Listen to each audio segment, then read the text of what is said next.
너희는 살려면 선을 구하고 악을 구하지 말지어다. 만군의 하나님 여호와께서 너희의 말과 같이 너희와 함께 하시리라.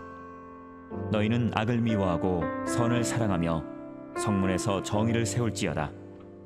만군의 하나님 여호와께서 혹시 요셉의 남은 자를 불쌍히 여기시리라. 오늘 생명 양식은 아모스 5장 14절부터 27절까지의 말씀입니다. 21절로 27절까지의 말씀을 읽겠습니다. 내가 너희 절기들을 미워하여 멸시하며 너희 성회들을 기뻐하지 아니하나니 너희가 내게 번제나 소제를 드릴지라도 내가 받지 아니할 것이요 너희의 살찐 희생의 화목제도 내가 돌아보지 아니하리라. 내 노랫소리를 내 앞에서 그칠지어다. 내 비파소리도 내가 듣지 아니하리라. 오직 정의를 물같이 공의를 마르지 않는 강같이 흐르게 할지어다. 이스라엘 족속아, 너희가 40년 동안 광야에서 희생과 소제물을 내게 드렸느냐? 너희가 너희 왕 식굿과 기운과 너희 우상들과 너희가 너희를 위하여 만든 신들의 별 형상을 지고 가리라. 내가 너희를 다메섹 밖으로 사로잡혀 가게 하리라. 그의 이름이 만군의 하나님이라 불리우는 여호와께서 말씀하셨느니라. 예수를 구주로 믿어 하나님의 백성된 그리스도인들은 항상 예배와 기도 생활 속에서 살아갑니다. 그러나 우리가 드리는 모든 예배를 과연 하나님은 다 기쁘게 받으실 것인가? 라는 생각을 깊이 해보신 적이 혹시 있으십니까? 창세기에 나타난 기록 중에서 하나님은 가인의 제사를 받지 않으시고 아벨의 제사만 받으셨습니다.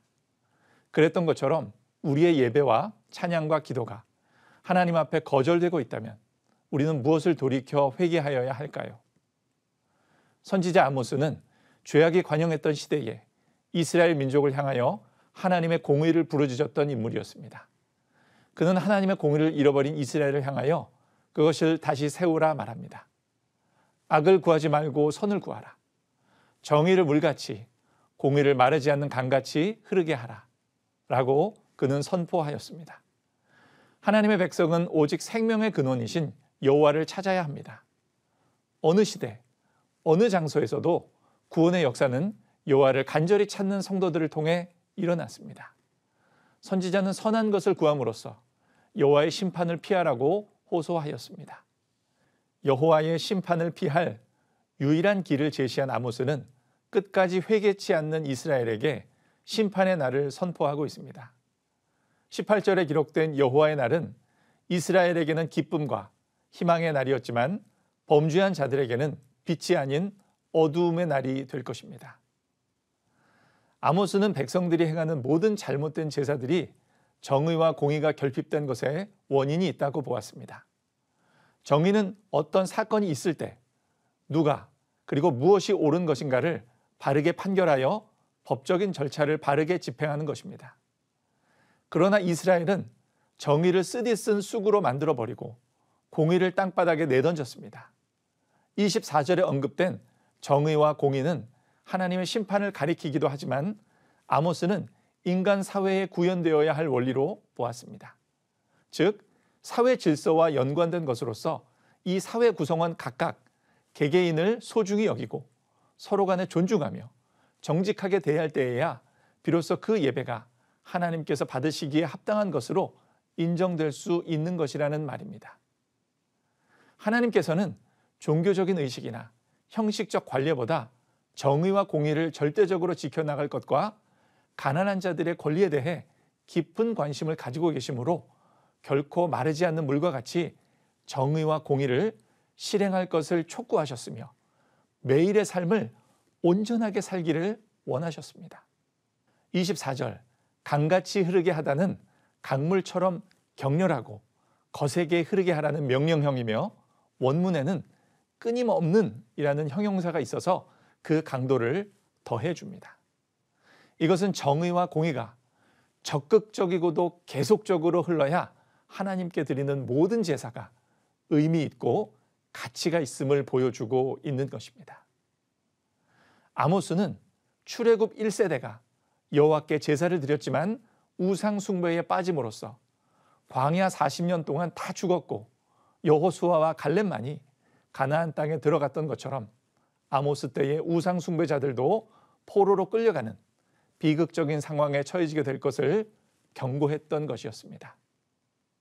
오늘 본문이 우리에게 주는 교훈은 다음과 같습니다. 첫째, 우리는 하나님의 심판과 징벌의 날을 두려워해야 합니다. 하나님의 심판의 날에 이스라엘 백성은 통곡할 것이며 온 세계의 포로로 잡혀갈 것입니다. 마지막 심판의 날, 죄인들은 모두 울게 될 것입니다. 장차 미래의 울음을 막는 길은 지금 우는 것입니다. 지금 애통하며 회개의 눈물을 흘리는 것뿐입니다.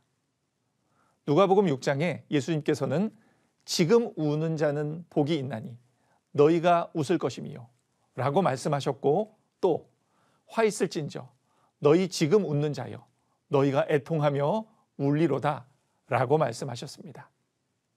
예수를 믿고 구원받는 자는 지금 울되 마지막 심판의 날에는 웃을 것이기에 두렵지 않을 것입니다. 둘째, 참된 신앙은 헛된 종교적 의식을 행치 않는 것입니다. 하나님께서는 형식적이며 습관적으로 이루어지는 예배와 찬송과 기도와 헌금 등을 미워하십니다. 그런 종교 의식들은 아무런 의미가 없고 하나님을 기쁘시게 하지 못합니다. 선한 말과 행실로서 하나님과 사람 앞에 올바른 태도를 갖는 것, 이 시대 신앙인들에게 요구되는 것입니다. 우리는 형식적, 습관적 종교 의식들을 미워하여야 하고 다 제해버려야 할 것입니다. 셋째, 우리는 공의를 물같이 흐르도록 해야 합니다. 공의는 하나님의 계명에 일치하는 의를 말합니다. 우리는 개인뿐 아니라 가정과 교회와 우리가 소속한 모든 곳에서 하나님의 공의가 흘러넘치도록 행함 있는 믿음으로 살아야 합니다. 그것은 신앙적 경건과 사회적 도덕성 모두를 포괄하기에 세상을 향한 그리스도인들의 빛과 소금된 사명임을 기억합시다. 우리는 종종 자신이 그리스도인이라 하면서 말과 행함이 다르고 이기적이며 거짓을 행하는 자들을 봅니다. 이 시대 진정한 그리스도인의 모습은 말에 있지 않고 행함에 있습니다.